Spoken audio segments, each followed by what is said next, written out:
Bonjour à toutes et à tous. Le premier regard croisé portera cet après-midi sur la construction de la question environnementale comme problème public. Et Daniel Didier et moi-même accueillons aujourd'hui avec plaisir nos trois intervenants. Madame Chantal Joanneau, vous êtes présidente de la Commission nationale du débat public depuis 2018. Vous êtes ancienne secrétaire d'État chargée de l'écologie et ancienne ministre des Sports, de la jeunesse et de la vie associative. Vous avez été sénatrice et c'est au titre de vos fonctions de présidente de la CNDP que nous vous accueillons aujourd'hui. Monsieur Bruno David, qui est président du Muséum national d'histoire naturelle, vous êtes directeur de recherche du CNRS, spécialiste de l'évolution et biologiste marin. Vous êtes auteur d'un ouvrage remarqué à l'aube de la 6e extinction, Comment habiter la Terre, chez Grasset en 2021. Et enfin, un géographe et climatologue, Monsieur Vincent Dubreuil. Vous êtes professeur des universités en géographie à l'université de Rennes 2, membre du laboratoire LETG, Littoral, Environnement, Télédétection et Géomatique. Et vous avez contribué, notamment, et chez les enseignants c'est un ouvrage important, vous avez contribué à la géographie de l'environnement de Laurent Lespée et Laurent Simon, et donc qui ont contribué à la diffusion des savoirs des géographes sur l'environnement. Ce premier temps de débat se veut d'abord introductif pour bien comprendre la construction de la question environnementale au prisme d'un lieu de débat démocratique important, d'une institution indépendante qui est la Commission nationale du débat public. Et Madame Joanneau, nous aurions souhaité bien recueillir ici votre expérience sur cette construction du problème environnemental ou de la question environnementale, selon l'angle que l'on prend, et on va dire des modes de construction de cette question par les citoyens. Merci beaucoup pour votre invitation. Alors effectivement, je traiterai plutôt de la question que du problème de par mes convictions, l'objectif étant que ça ne devienne pas justement un problème. Et d'où je parle, c'est peut-être là où il faut que je commence. D'où je parle de la présidence de la Commission nationale du débat public, qui est une vieille institution, enfin relativement, elle a 25 ans, qui a justement pour mission d'organiser les débats publics, les débats avec le public, sur les grands projets qui ont un impact sur l'environnement. C'est-à-dire tous les projets tels que les autoroutes, les parcs éoliens en mer, les centrales nucléaires, qui globalement font plus de 300 millions d'euros. Donc on a une expérience de 25 ans, de plus de 150 procédures par an, qui nous permettent de voir comment le public, les publics, s'approprient ces questions. Et ce qui est vraiment intéressant dans la CNDP, on va utiliser l'acronyme, je suis désolée, la Commission nationale du débat public, c'est son origine. C'est une institution qui a 25 ans, comme je vous le disais, elle est née d'un conflit. Un conflit autour d'un projet de TGV Méditerranée que le public local a découvert par des fuites dans la presse.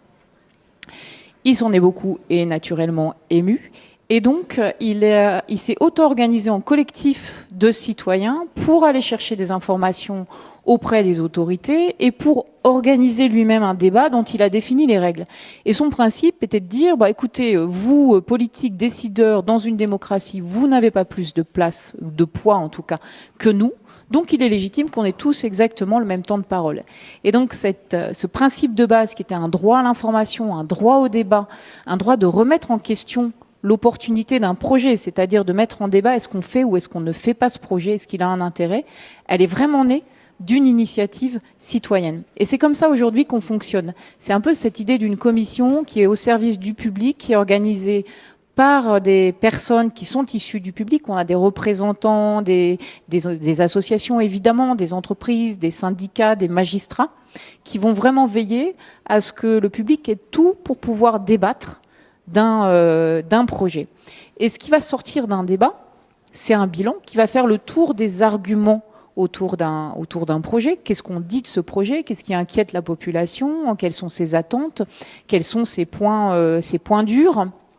Ça va éclairer évidemment la construction du projet ensuite. Ça va éclairer le maître d'ouvrage dans sa première décision qui est est-ce que je poursuis ou pas mon projet? Est-ce que je poursuis mes études? Et ensuite, comment est-ce que je modifie mon projet pour répondre aux attentes locales?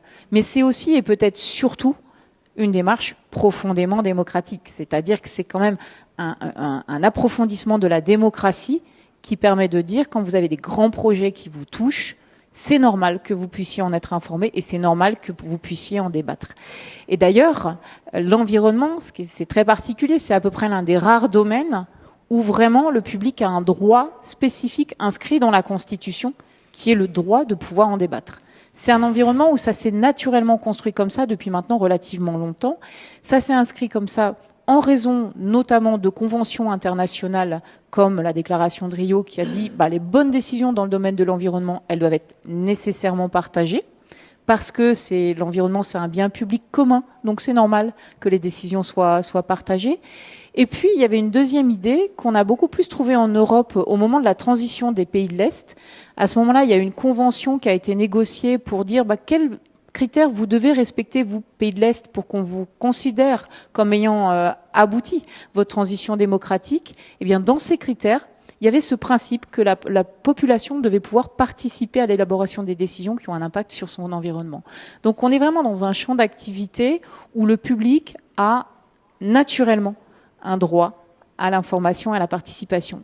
Alors, ça crée pour nous, évidemment, des défis énormes. Vous m'interrompez si je dépasse mon temps. Merci. Ça crée pour nous des défis énormes. D'abord, le droit à l'information, c'est quoi ? Le droit à l'information, c'est qu'une information soit accessible. Accessible, ça veut dire compréhensible fondamentalement. Or, c'est un sujet de débat énorme. C'est-à-dire que dans la plupart des dossiers qui sont remis par des maîtres d'ouvrage, c'est du charabia pour le grand public, vraiment. C'est une information aussi qui n'est pas orientée ou le moins orientée possible. C'est sûr qu'un maître d'ouvrage ne va pas vous expliquer que son dossier est vraiment horrible. Mais quand même, qu'il le fasse de la manière la plus neutre et surtout qu'on veille à ce que d'autres acteurs puissent s'exprimer. Alors à ce titre, puisqu'une décision démocratique a besoin d'être éclairée, comment se fait le choix des experts qui interviennent pour éclairer le débat public, les citoyens, mais par conséquent aussi les décideurs politiques ? En fait, il y a deux éléments. Il y a un premier élément qui est dès lors qu'un projet est mis en débat, tout le monde doit pouvoir partager les informations dont il dispose autour de ce projet et ses impacts potentiels. Ça veut dire que les experts locaux, mais aussi les autres acteurs, ont la possibilité de faire des cahiers d'acteurs et de dire, voilà, public, nous, ce qu'on en dit de ce projet, voilà les informations qu'on a sur ses impacts. Mais aussi, parfois, il y a des sujets très conflictuels. Et on nous dit, vous, commission, est-ce que vous pourriez pas demander une expertise indépendante sur ce sujet conflictuel ? Par exemple, quand vous avez des projets de parcs éoliens en mer, assez systématiquement, on nous dit les photomontages autour de ces projets, ils sont orientés. C'est pas les bonnes conditions de visibilité. Les éoliennes, à mon avis, elles sont pas aussi grandes qu'en vrai. Donc, on nous demande une expertise sur la qualité et les exigences des photomontages. Un autre exemple, on nous a demandé une expertise pour faire le tour de toutes les solutions qui existaient dans le monde pour traiter les déchets radioactifs. Donc là, on va faire une expertise. On va se mettre d'accord avec les parties prenantes les plus engagées et les plus conflictuelles. On va se mettre d'accord sur quel est le cahier des charges, c'est-à-dire qu'est-ce qu'on demande concrètement à cette expertise et quels seront les critères de choix de l'expert. Et ensuite, on va se mettre du coup d'accord sur l'expert. Et une fois que ces conditions-là sont réunies, normalement, les conclusions de l'expertise, elles vont être, entre guillemets, consensuelles. En tout cas, elles vont être acceptées par toutes et tous. Pardon, oui. Donc ça suppose quand même que, la CNDP soit vue comme un acteur indépendant. Oui. Et quels sont les gages d'indépendance que vous donnez ? Oui.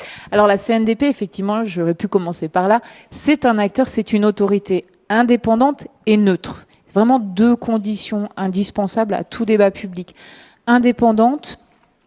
Pourquoi ? Parce que au début, quand elle a été créée, c'était un peu un service du ministère de l'Environnement. Mais très très vite, les personnes localement ont dit, attendez, si c'est un projet qui est porté par le ministère, forcément, il va avoir un débat ou une interprétation complètement biaisée. D'où une institution qui est devenue indépendante 5 ans après sa création. Comment ça se traduit concrètement ? Ses membres sont nommés pour 5 ans. Moi, par exemple, le président ou la présidente est nommé après un vote du Sénat et de l'Assemblée. Et pendant 5 ans, on est inamovible. Et il n'y a pas de droit de recours de nos décisions auprès des instances politiques. Il y a de droit de recours uniquement auprès des juges. C'est-à-dire que si vous n'êtes pas content de ce qu'on dit, vous ne pouvez pas aller taper à la porte du ministre pour dire attention, ils sont pas gentils. Le deuxième élément, c'est la neutralité. C'est-à-dire que quand on fait des débats, on doit veiller à ce que toutes les personnes que l'on nomme pour organiser ces débats, mais aussi nos bilans, ne soient pas orientés, qu'on ne dise pas qu'on soit on n'est pas pris de position par rapport au projet. On doit simplement être des photographes neutres de ce que la population nous dit sur ce projet. Sinon, si un jour, si on est par exemple trop souvent en faveur d'un projet d'énergie renouvelable, les détracteurs des énergies renouvelables ne viendront plus participer à nos débats parce qu'ils diront ça sert à rien, de toute façon, vos conclusions elles sont biaisées, donc ça ne sert à rien qu'on participe. Or, pour un décideur, de savoir que localement, il peut y encore y avoir quelques climato-sceptiques, il y en a encore quelques-uns, ou qu'il peut y avoir des contestations, c'est important dans la construction de son projet. C'est important pour lui de le savoir, qu'il soit d'accord ou pas, il faut qu'il le sache.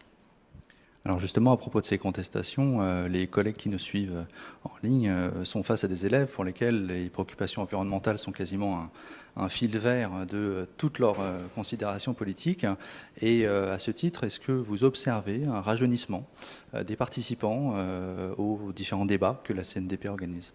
Alors, on observe un rajeunissement des personnes engagées dans les débats en général, mais pas dans les débats institutionnels. C'est-à-dire que dès lors que c'est porté par des institutions, il y a quand même une certaine réticence à participer à ces débats avec le sentiment que ce ne sera pas complètement neutre et indépendant. Donc on va vraiment chercher, on est obligé d'aller chercher les publics les plus jeunes avec des tas d'outils qui sont évidemment l'utilisation des réseaux sociaux, mais ça va passer aussi par la réalité augmentée, par l'usage. Par exemple, on avait un débat sur des projets d'aménagement à La Réunion.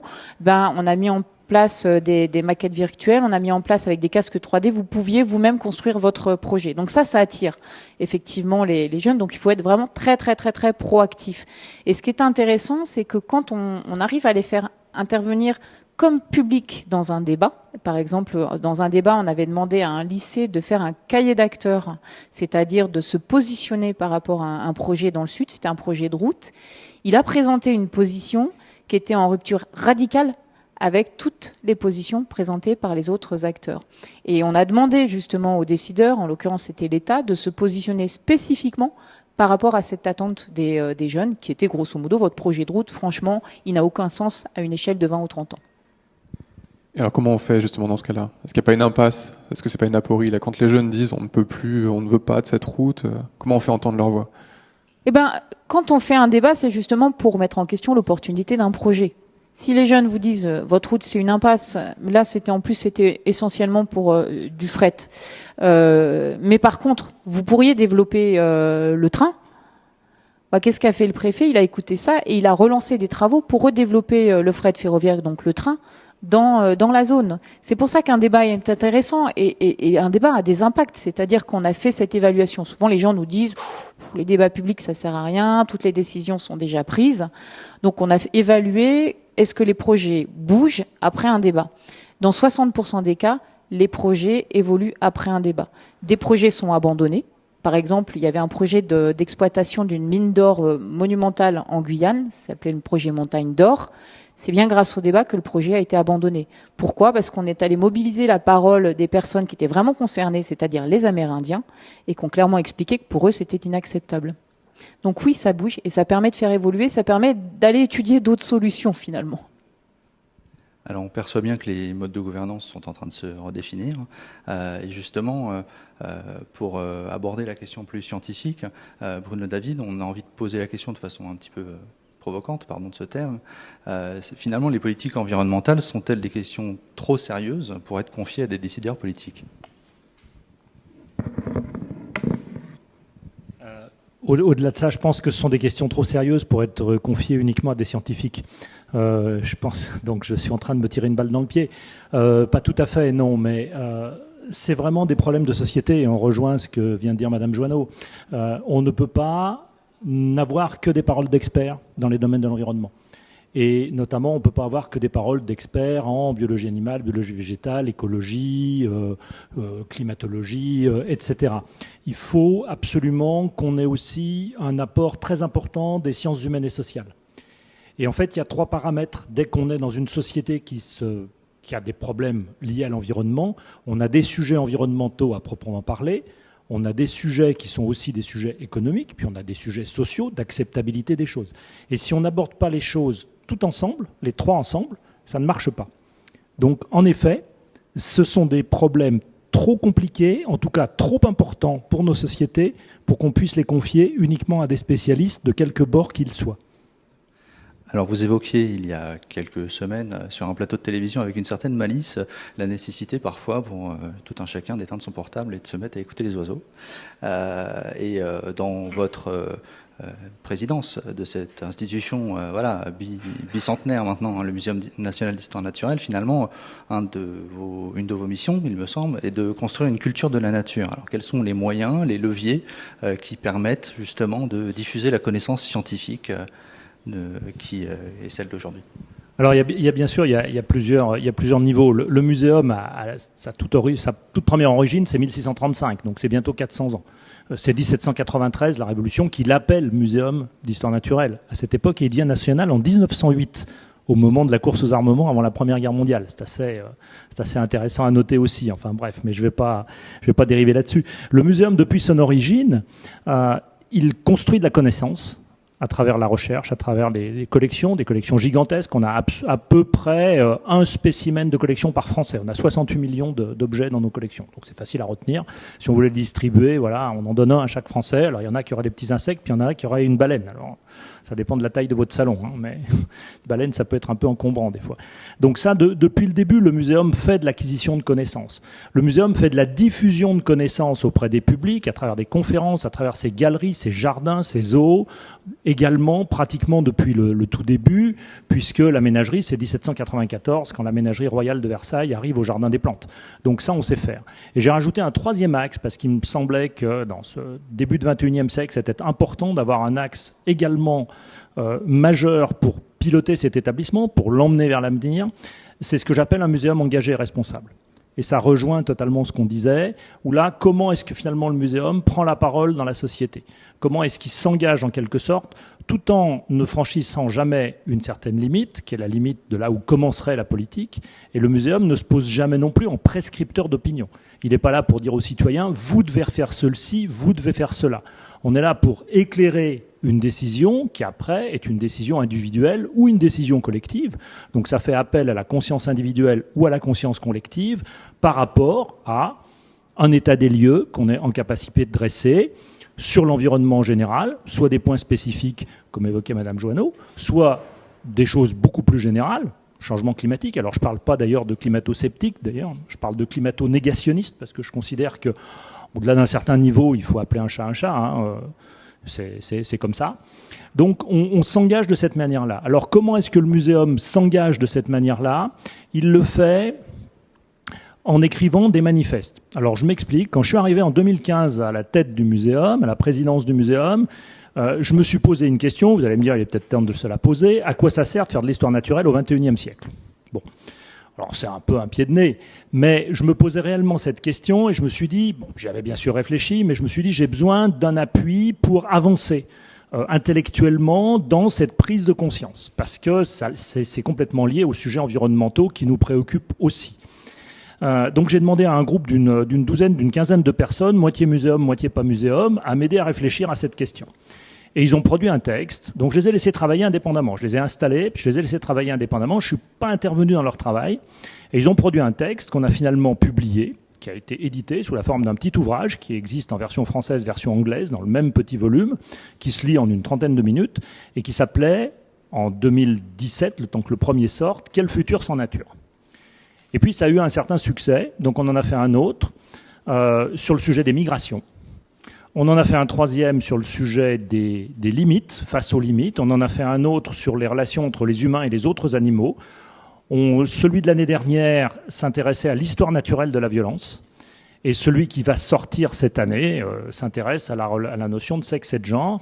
Donc à chaque fois, c'est vraiment l'éclairage de la science, et notamment de l'histoire naturelle, mais c'est vraiment pluridisciplinaire. On peut avoir des économistes, des philosophes, des sociologues, des démographes qui accompagnent des naturalistes. Donc on est vraiment pluridisciplinaire, qui vient éclairer une question qui est une question de société, qui est une question importante en lien avec ce qu'est l'environnement en général, ce qu'est la nature en général. Donc on fait ces manifestes, j'ai mis en place également des tribunes du muséum qui sont des journées consacrées à un débat entre des scientifiques et des citoyens. Le matin, c'est pour des enfants, l'après-midi, c'est pour les adultes. c'est complètement libre d'entrée, enfin dans les limites des places disponibles, comme on dit. Et c'est un débat qui se veut un petit peu ludique, donc avec des jeux, des interactions, des choses comme ça.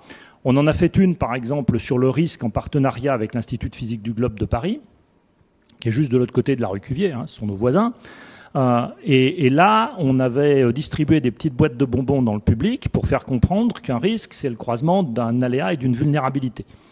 L'aléa, quand vous aviez votre boîte de bonbons dans les mains, c'est qu'il y avait 20 bonbons à l'intérieur, il y en avait 2 qui avaient un sale goût. Ils n'étaient pas empoisonnés, mais ils n'avaient pas bon goût. Donc l'aléa, c'était 10%. Vous avez une chance sur 10 de tomber sur un bonbon qui a un sale goût. Et la vulnérabilité, c'est votre gourmandise. Si vous êtes gourmand, vous allez être tenté d'en prendre un. Si vous êtes moins gourmand, vous n'en prendrez pas. Et si vous croisez les deux, vous avez une notion de risque. Et c'est la même chose en traversant la rue, c'est la même chose en faisant une installation, quelle qu'elle soit, liée à l'environnement. Donc vous voyez, on organise ce genre de choses. Puis on a fait énormément de podcasts également, des podcasts qui sont téléchargeables, soit natifs muséum, soit en partenariat avec France Culture ou France Inter, et pour toutes les classes d'âge. Ça commence pour les tout petits, 3 ans, 6 ans, avec Bestiole, qui raconte des petites histoires d'animaux. Et j'ai donné comme ligne directrice qu'on sorte simplement du loup, du singe, du lion et de l'éléphant, et qu'on aille chercher des animaux un petit peu plus curieux, souvent plus petits. Donc tout ça, ça participe finalement à faire comprendre ce qu'est l'environnement. Et ce que vous disiez, c'est sortez-vous les écouteurs des oreilles, sortez-vous les écrans devant vos yeux. Même dans Paris, vous descendez un matin dans Paris et vous entendez au mois de janvier les oiseaux qui chantent. Vous dites, tiens, c'est quand même bizarre les oiseaux qui chantent au mois de janvier. Moi, ça m'a frappé. Et c'était un matin où j'avais une émission à la radio. Donc j'arrive à la radio, France Inter pour ne pas le cacher, et je le dis aux journalistes, est-ce que vous avez remarqué quelque chose de spécial ce matin? Ils me regardent, non, il n'y a rien de spécial ce matin. Je dis, mais vous êtes venu comment? Je suis venu à vélo, je suis venu à pied, je suis venu ceci, cela. Et vous n'avez rien remarqué de spécial? Non, ils n'avaient rien remarqué. Et je leur ai dit, mais c'est frappant, au mois de janvier, on a l'impression d'être fin mars avec des oiseaux qui chantent partout. Donc c'est ça.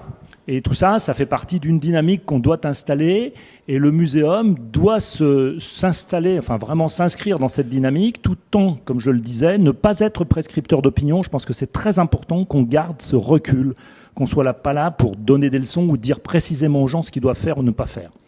Alors vous en êtes le témoin, l'information scientifique est pléthorique, et elle est même ancienne.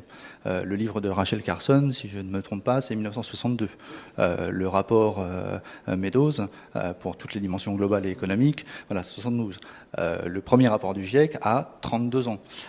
Donc j'ai envie de dire, est-ce qu'au fond on n'est pas sur une question beaucoup plus large, et pour paraphraser Bruno Latour, est-ce que l'enjeu c'est pas de redevenir terrestre, et finalement est-ce que collectivement on a véritablement pris conscience que nous sommes entrés dans l'anthropocène? Non, alors oui, allez-y. Non, si je peux me permettre juste d'ajouter une chose, en fait, et de façon peut-être encore plus provocante, est-ce que cette abondance d'informations scientifiques et l'absence de prise de conscience globale nous amène pas à repenser la question sous un angle plus technocratique, le retour de la technocratie sur ce plan-là? Alors, j'espère pas. Maintenant, c'est plutôt de l'extérieur qu'il faut me le dire, dire attention, vous êtes en train de dériver. Non, j'espère pas. Il y a une prise de conscience qui se fait dans la société, c'est indubitable. Maintenant, à quelle vitesse va-t-elle? Si on est un peu observateur, on se rend compte en gros que 80% de nos concitoyens, les sujets d'environnement, ça les concerne assez peu. Un petit peu plus à la fin de cet été, parce qu'il a vraiment fait très chaud et très sec, et qu'on prend conscience physiquement de ce qui est en train de se passer. Mais sinon, globalement, les gens sont peu intéressés. Dans les 20% qui ont une prise de conscience quand même, il y en a bien la moitié, voire un peu plus, qui n'est pas prête à faire des efforts non plus. Donc ça rend quand même un petit peu pessimiste. Mais ce n'est pas pour autant qu'il faille baisser les bras. Moi, je pense qu'il faut continuer, il faut persévérer. Mais il faut qu'on le fasse dans un contexte d'acceptabilité sociale. Ça rejoint les 3 paramètres dont je parlais tout à l'heure, l'économique, le social et l'environnemental. Parce que si on avance que sur le champ environnemental et qu'on bute sur le niveau social, ça revient comme un boomerang, hein. Je veux dire, l'affaire des gilets jaunes, les bonnets rouges auparavant, c'est un petit peu ça. Et finalement, on recule au lieu d'avancer. Parce qu'on tape dans le mur et on recule éventuellement plus en arrière que du point dont on était parti. Ce qui est quand même un petit peu dommage et un petit peu paradoxal. Donc le muséum, il est là pour porter cette parole. Je pense qu'il y a dans le public une forme de respect de ce qu'est l'institution muséum. Il faut qu'on conserve ce respect de cette parole muséum, qui est une parole qui est indépendante, qui est une parole qui est totalement libre, y compris vis-à-vis de nos tutelles. Je peux vous livrer une anecdote rapide auprès d'une ministre de l'Environnement, alors qui était un peu après vous, une ministre de l'Environnement qui était Ségolène Royal et qui avait comme secrétaire d'État à la biodiversité Barbara Pompili. Et Barbara Pompili vient au muséum pour qu'on lui donne des résultats d'une expertise sur le loup en France. Présence du loup en France, le muséum était en charge de cette expertise sur la présence du loup.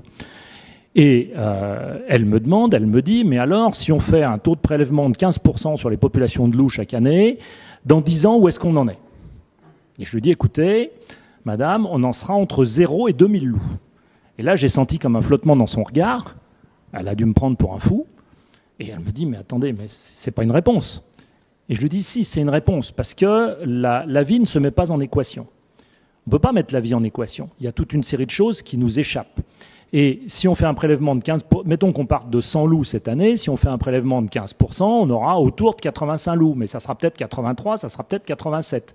Puis on ne sait pas si on aura tué des mâles alpha, des femelles matures, des plus jeunes, on ne saura pas bien. Donc l'année suivante, on reconstruit une hypothèse sur déjà une incertitude préalable. Et on empile les incertitudes comme ça d'année après année.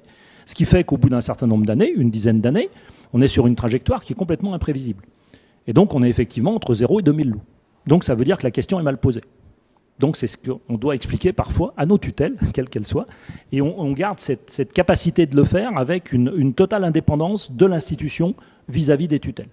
Et vis-à-vis des industriels qui nous posent des questions, vis-à-vis de tout le monde. C'est ça qui fait que je pense que vous pouvez avoir confiance dans ce que raconte le muséum.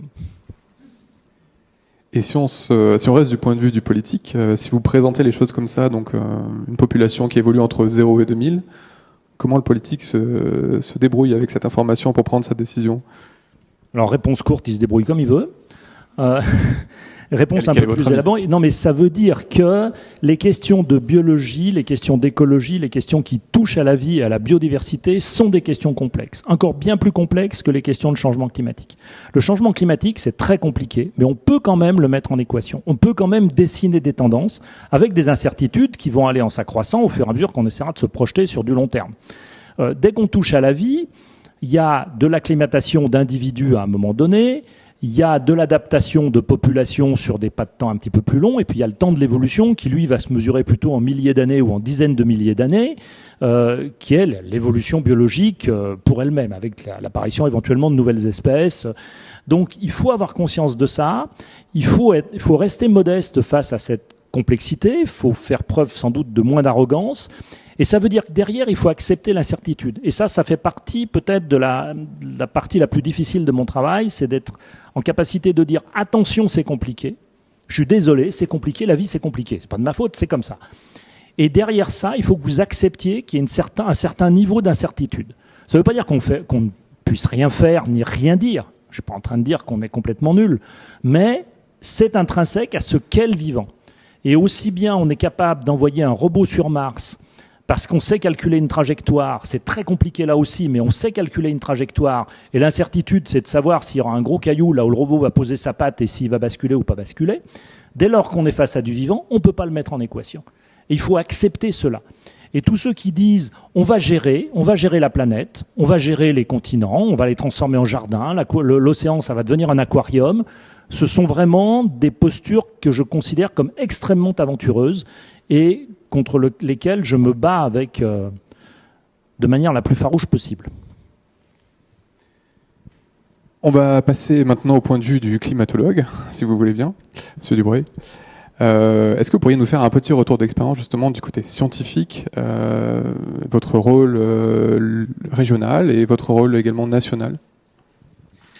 Alors effectivement, le climat est aussi une science complexe, et quand on aborde le climat et le changement climatique dans sa globalité, c'est-à-dire quand on va avoir toutes ces implications au niveau des territoires, on rentre dans une très grande complexité. On va rentrer avec l'interaction avec les sciences humaines et sociales, l'interaction avec la décision publique.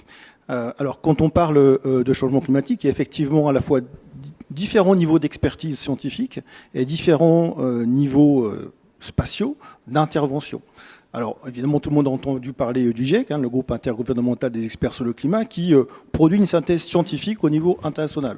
Donc, le GIEC ne produit pas de la science, il produit une synthèse à partir des articles qui sont publiés par la communauté scientifique, les climatologues et tous ceux qui travaillent sur ces questions de changement climatique. Le parallèle politique, c'est les réunions internationales, les COP, les conférences des parties, Kyoto, Paris, etc., qui chaque année mettent un cap politique de négociation entre États. Si je descends dans les échelles, donc là c'est le géographe qui parle, qui manie un petit peu ces différents niveaux scalaires, on a le niveau européen. Donc là aussi on a un niveau scientifique avec des programmes européens. Ce changement climatique est une grande connotation qui a été donnée sur des problèmes régionaux, par exemple le bassin méditerranéen. Il y a eu des programmes de recherche spécifiques sur les environnements alpins, comment ils réagissent au changement climatique. On a comme ça un certain nombre de régions européennes emblématiques sur lesquelles on se pose des questions spécifiques. Et évidemment, sur le volet européen, il y a la politique scientifique, la politique climatique, de l'Union européenne qui donne des grands caps en termes de réduction des émissions de gaz à effet de serre, etc. J'en arrive au niveau national. Alors évidemment, au niveau national en France, État jacobin par tradition, c'est quelque chose qui est assez important. Donc il y a la politique nationale qui est décidée par le gouvernement. Et puis côté scientifique, il y a aussi des programmes financés par différents organismes, pilotés par un certain nombre d'institutions, avec quelque chose qui est en place depuis quelques années maintenant, un Haut Conseil pour le climat, qui donne aussi un avis sur la politique scientifique. Donc on a des scientifiques, on a des représentants de différentes institutions. Le dernier rapport qui a été publié au printemps du Haut Conseil pour le climat est d'ailleurs assez critique sur l'action politique menée en France sur la question du changement climatique. Et c'est quelque chose qui permet un va-et-vient entre le scientifique et le politique. Le niveau régional, c'est aussi quelque chose qui est important, puisque si le changement climatique est global en termes d'émissions de gaz à effet de serre, etc., ces traductions très concrètes, elles vont être au niveau local. Au niveau des collectivités territoriales, il y a aussi des périmètres d'action qui sont spécifiques. Par exemple, les transports, au niveau des régions, c'est quelque chose sur lequel les régions ont des leviers importants. On a aussi des questions en termes d'éducation, des questions en termes de gestion des déchets, par exemple, si on regarde sur les collectivités territoriales, communautés de communes, etc. Et donc, au niveau des régions, j'en arrive plus précisément à votre question, on a des groupements régionaux d'études sur le changement climatique qui ont été mis en place. Le premier a été mis en place en Nouvelle-Aquitaine. Et puis, progressivement, ça part d'une initiative qui n'est pas du tout coordonnée au niveau national. Pour l'instant, c'est un peu différent d'une région à l'autre.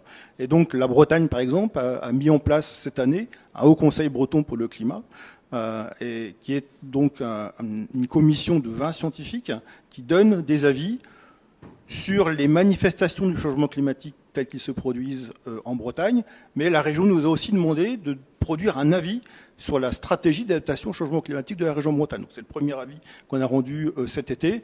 Voilà. Donc il y a le dernier niveau, en dessous du niveau régional, qui est le niveau des communes ou plus souvent des collectivités territoriales.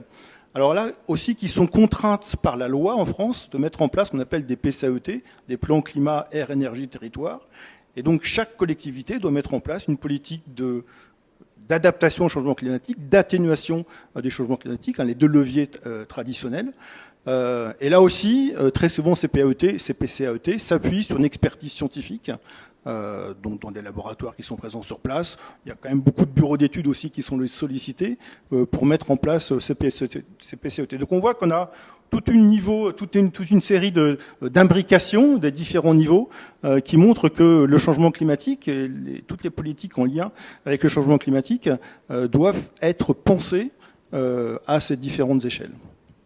Alors c'est intéressant parce que donc différentes échelles, une multitude d'informations à gérer aux différentes échelles, et j'imagine qu'un maire d'une petite commune en Bretagne ne gère pas la même chose que le président de région, ou même au niveau national évidemment. Donc comment est-ce qu'on fait pour articuler en fait les informations entre les différentes échelles? Comment est-ce qu'on s'assure que le maire de telle commune réponde aussi à un cahier des charges qui serait régional ou national en la matière?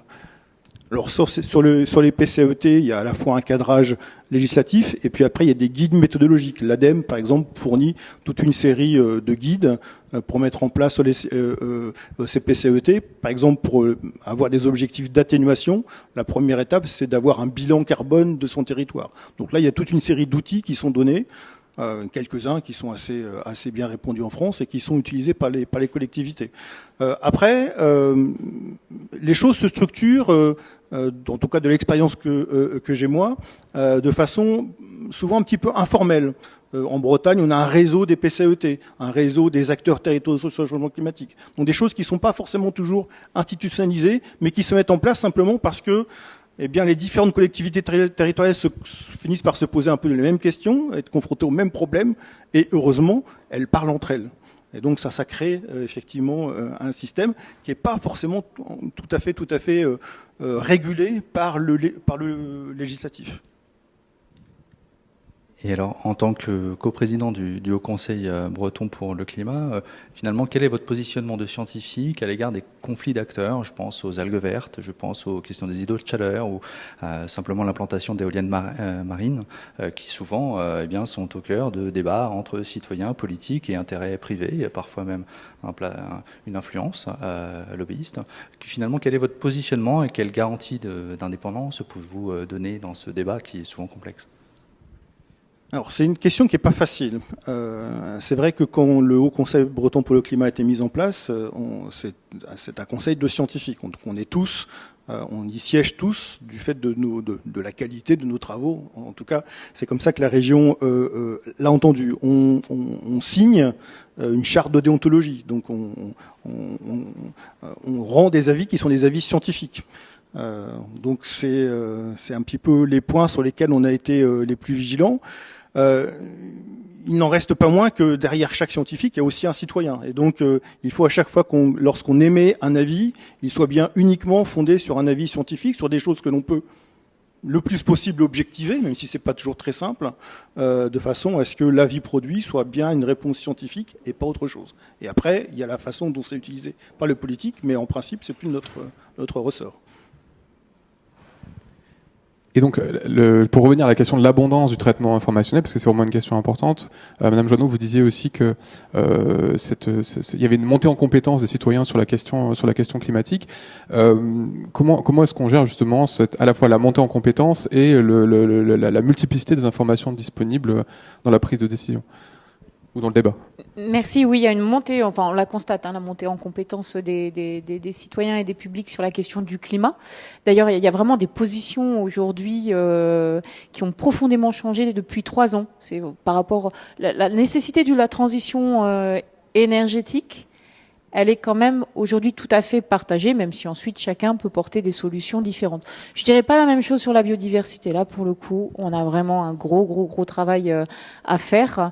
Et pour cette acculturation, ou en tout cas ce partage d'informations, qu'est-ce qu'on peut faire? Déjà, il faut vraiment, et dès le plus jeune âge, pouvoir comprendre les termes dont on parle. C'est-à-dire au moins savoir c'est quoi un écosystème, c'est quoi la biodiversité, c'est quoi un gaz à effet de serre, c'est quoi la notion d'adaptation versus atténuation, à quoi ça renvoie, qu'est-ce que ça veut dire concrètement ces différents mots. Et donc ça, il faut le faire, mais vraiment dès que possible, pour qu'on ait au moins par rapport aux termes, qu'on comprenne les termes qui sont utilisés les uns et les autres. Ensuite, évidemment, on a la chance en France, mais enfin on a un pays génial, d'avoir des tas d'institutions publiques, que ce soit le muséum, que ce soit les hauts conseils, qui ont des tonnes d'informations disponibles et qu'ils partagent.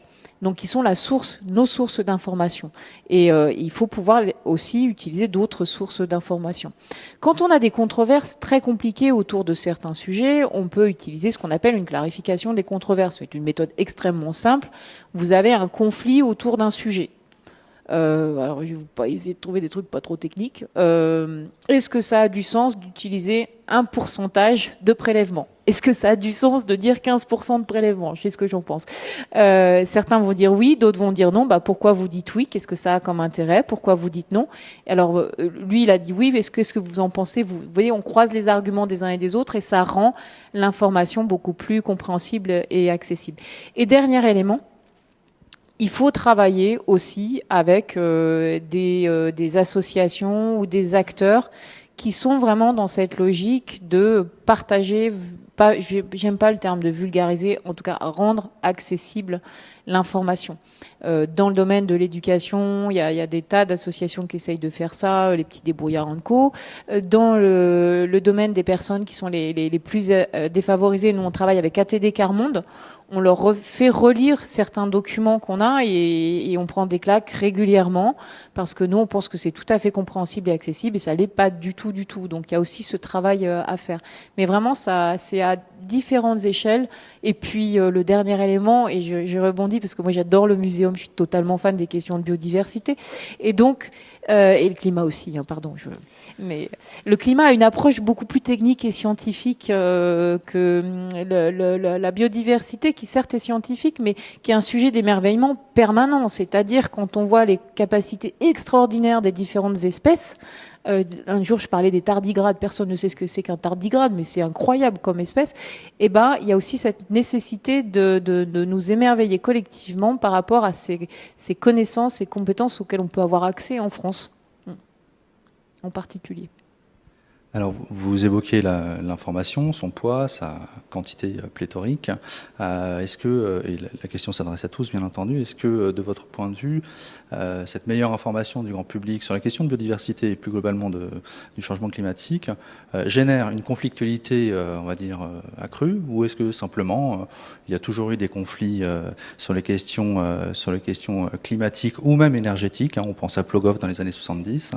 Est-ce que au final les conflits sont plus visibles pour des questions médiatiques ou à l'inverse, la meilleure information des citoyens fait que des citoyens éclairés évoquent des désaccords et que finalement ce sont les rapports de force qui deviennent plus visibles? Je vais répondre vite pour pas monopoliser la parole. Nous, depuis 25 ans, on ne constate pas d'augmentation de la conflictualité. Il y a toujours eu des conflits sur des grands projets. On est dans une démocratie, donc c'est tout à fait normal. Bon, sur l'éolien terrestre, il y a de plus en plus de projets, donc c'est normal qu'effectivement ce soit beaucoup plus visible. Mais en tout cas, il n'y a pas plus de conflictualité que auparavant.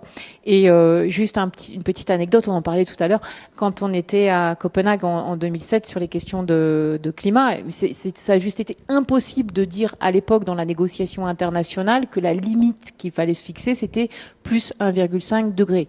Aujourd'hui, on l'a fixé, on sait qu'on l'atteindra pas, mais en tout cas, on l'a fixé.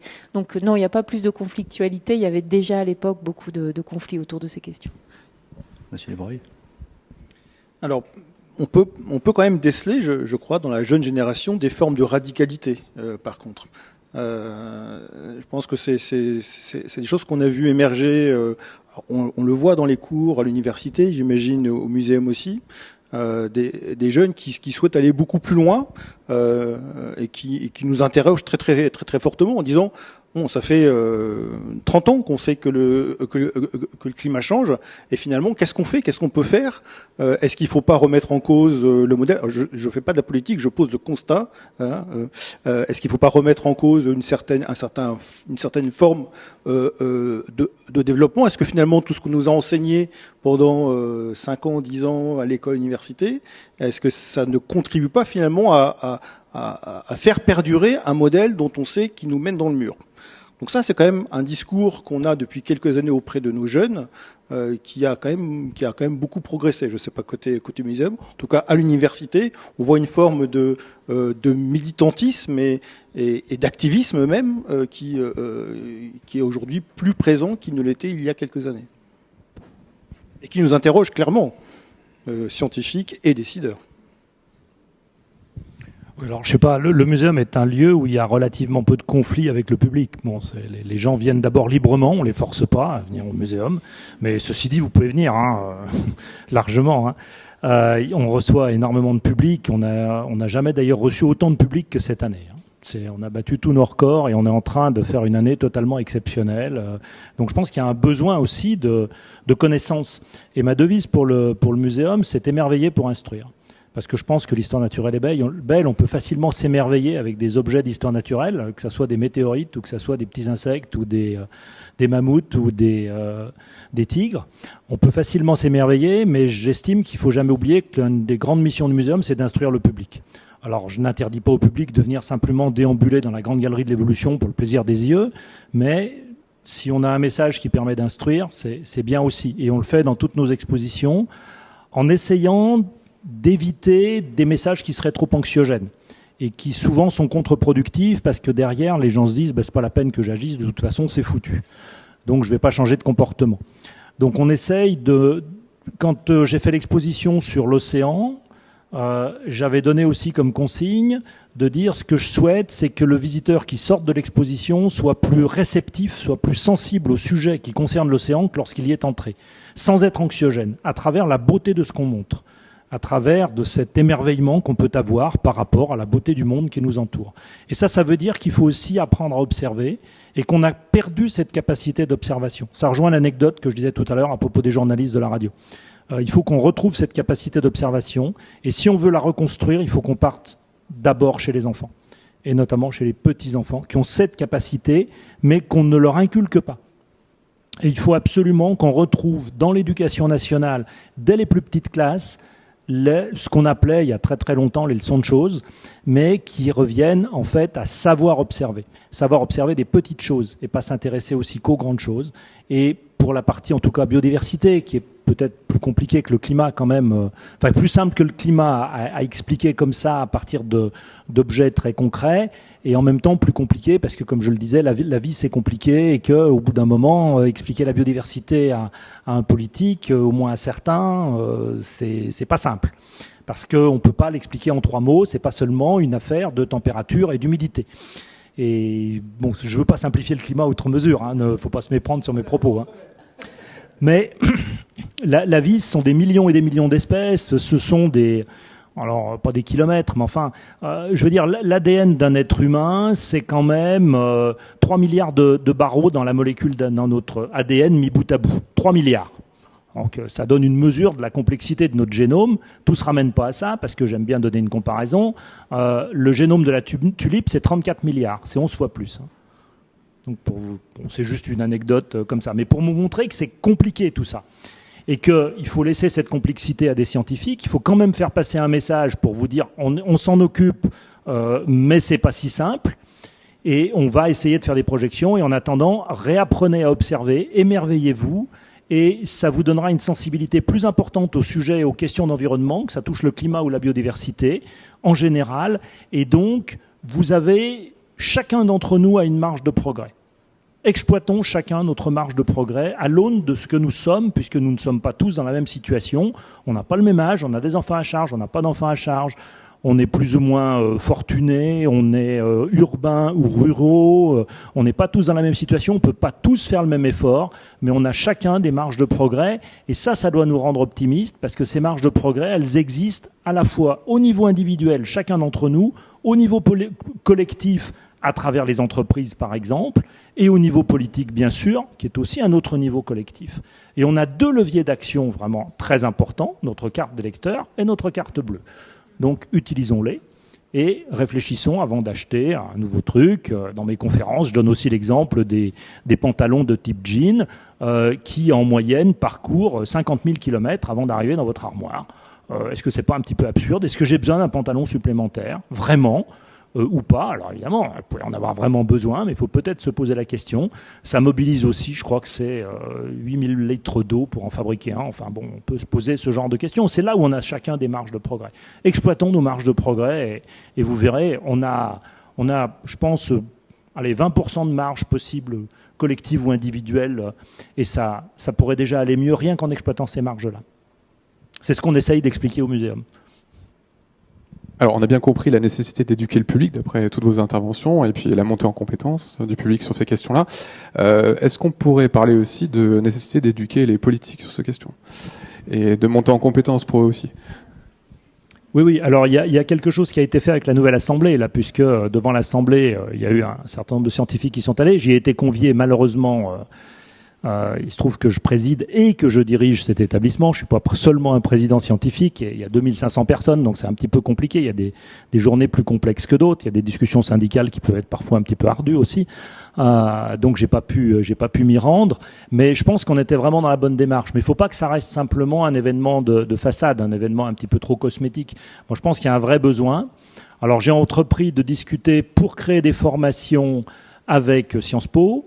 Je fais des conférences à Polytechnique, je fais des conférences à l'ENA, enfin avant que ça change, que ça devienne l'Institut national de la politique publique, service public, INSP. Et je pense qu'on a besoin, alors pour le coup, de naturalistes qui viennent enseigner dans ces instances. Parce qu'il faut commencer avec l'enseignement. Alors bien sûr, après, on peut former des politiques qui sont déjà en place, hein, c'est possible. Mais globalement, ils seront moins réceptifs parce qu'ils n'auront pas le temps, pour d'autres raisons. Ils seront moins réceptifs et donc il faut absolument qu'on aille former les futurs cadres de ce que sera la France dans 10 ans ou dans 20 ans. Alors c'est un peu paradoxal parce qu'on est dans l'urgence, donc il faut aussi aller vite. Mais il y a quand même je pense qu'il y a une vraie réceptivité. Le 11 janvier 2021, l'année dernière, il y a eu le One Planet Summit à l'Élysée consacré à la biodiversité. Donc j'y ai été convié. J'étais ravi d'y être convié, j'ai pu écouter, j'ai pas pris la parole. On m'a pas donné l'autorisation de prendre la parole, mais j'étais quand même convié. Et on sort de là, on se dit, bon, qu'est-ce qui s'est dit ? Bon, c'est quand même... Greta Thunberg a parlé de blabla, enfin, a dit, oui, effectivement. Donc on peut sortir un peu déprimé de cette affaire-là, mais d'un autre côté, je me suis dit, 5 ans avant, on n'aurait jamais eu un One Planet Summit consacré à la biodiversité. On en avait sur le climat, on n'en avait pas sur la biodiversité. Donc on sent très bien qu'il y a une montée en puissance de la prise de conscience. Que ça soit au niveau des entreprises, que ça soit au niveau de l'État, que ça soit au niveau de l'Europe, que ça soit à tous les niveaux, il y a une montée en puissance des prises de conscience et on ne peut pas agir tant qu'on n'a pas pris conscience d'eux. Donc il faut appuyer sur cette prise de conscience. Après, on peut regretter que les actes ne viennent pas suffisamment vite, ne soient pas suffisamment forts, mais il y a quand même ce début de prise de conscience. Il faut y aller, il faut absolument qu'on appuie sur cette prise de conscience et qu'on essaye d'embrayer derrière sur un certain nombre d'actions à faire. Mais auparavant, on l'avait pas, cette prise de conscience, ou très peu. En tout cas, dans le domaine de la biodiversité, on l'avait pas du tout. Pour avoir été politique pendant plusieurs années et travaillé dans le monde politique pendant 15-20 ans, aujourd'hui, en tout cas, c'est pas un problème nécessairement d'instruction et de connaissance dans le domaine du climat, ça c'est sûr. Et quand les politiques ont une meilleure connaissance dans le domaine de la biodiversité, il y a beaucoup à faire. J'ai juste 2 éléments qui me viennent à l'esprit. Le premier, le plus simple, on a les politiques qu'on élit. Donc ça, c'est pardon, je suis un peu cash, mais il est clair que si vous avez un discours assez engagé sur ces sujets, vos chances de succès sont assez relatives. Même si ça évolue, mais quand même. Le deuxième élément dans le domaine de la politique, c'est que tout le monde a la main sur le cœur pour voter les objectifs. Les objectifs que vous trouvez dans les lois en termes de lutte contre les changements climatiques, d'adaptation, de biodiversité, c'est bien. Et tout le monde le vote avec un très grand consensus. C'est sur les plans d'action, c'est sur la mise en œuvre que ça pêche, mais que ça pêche vraiment. Sur le climat, on s'est tous engagés effectivement sur des objectifs, on limite nos émissions de gaz à effet de serre. On sait qu'à l'échelle globale, on en reparlait tout à l'heure, si tous les pays tiennent leurs engagements, on sera à plus 2,7, plus 3 degrés, ce qui est énormissime. Sur le domaine de la biodiversité, on fait des sommets à répétition pour constater qu'on n'atteint pas les objectifs. Donc le vrai sujet, c'est le plan d'action qui implique les politiques, mais qui implique aussi évidemment les entreprises, qui implique évidemment les consommateurs, les banques, les assurances. Enfin, c'est vraiment une démarche tout à fait globale. Donc voilà, mes 2 messages, c'est ça. Arrêtons de nous battre sur les objectifs. Si on pouvait se battre sur les plans d'action, ce serait quand même beaucoup plus intéressant. Et puis, quant aux politiques, eh bien, on doit chacun aussi faire notre choix. Alors, plusieurs choses. Je pense que, effectivement, il y a eu un progrès, mais on est tenté de renvoyer la balle aux politiques. Avant, on nous disait on savait pas. Maintenant, on dit on sait, mais c'est compliqué. Et c'est quoi le rôle du politique? Sinon, on fait prendre des décisions difficiles et faire en sorte que la population, etc., avec une logique d'équité aussi. Il ne faut pas que ce soit aussi les gens les plus pauvres qui sont les plus exposés au changement climatique et aux problèmes environnementaux qui payent le prix fort. Sinon, c'est les gilets jaunes. Et voilà. Il y a une deuxième chose qui est importante, c'est que les politiques, c'est bien, mais à l'échelon des collectivités territoriales, il y a aussi les responsables de services. Il y a aussi toute l'administration qui tourne autour. Les politiques changent. Enfin, dans un système démocratique normal, les politiques sont pas toujours les mêmes. Et donc, c'est important que dans les services aussi, cette culture-là, elle a beaucoup progressé. Et je pense qu'il est important aussi que l'éducation aille au-delà du politique uniquement, mais aussi de l'ensemble des services. Et on est vraiment sur une complexité qui est importante et qui nous oblige à l'action. Je suis entièrement d'accord sur le fait que on a tous notre carte ou nos cartes à jouer, mais je pense qu'aussi qu'en termes de moyens pour atteindre les objectifs, on est à l'heure actuelle vraiment dans une situation qui n'est pas tenable.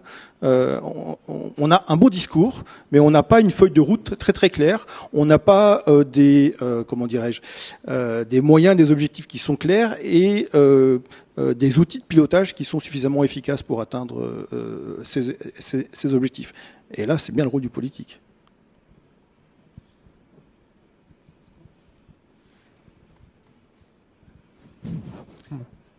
Eh bien, justement, puisque vous proposiez finalement de devenir professeur de cette nouvelle classe dirigeante qui émergerait, et puis puisque nous adressons à des enseignants, quelles seraient finalement pour vous les priorités pour pouvoir accélérer cette transition écologique et cette transition environnementale, et finalement quelles seraient les échelles d'action les plus efficaces, puisque aujourd'hui, et c'est l'impression que l'on a, elle est peut-être fausse, on a l'impression d'une mobilisation assez massive des populations à l'échelle locale, d'enjeux environnementaux qui sont assez forts à l'échelle européenne, et finalement parfois l'échelle de l'État paraît un petit peu manquante. Alors quelles seraient justement pour vous les priorités à fixer et finalement les échelles efficaces pour favoriser ce changement global? Je peux peut-être répondre. Pour moi, il y a vraiment le point peut-être le plus important que j'ai identifié ces dernières années, ce sont quand même les entreprises. Parce que là, il y a des vrais leviers d'action. Une entreprise, quand elle décide de faire quelque chose, elle va très vite. Parce qu'elle le fait. Elle a souvent les moyens de le faire. Elle est quand même sous la pression aussi des consommateurs.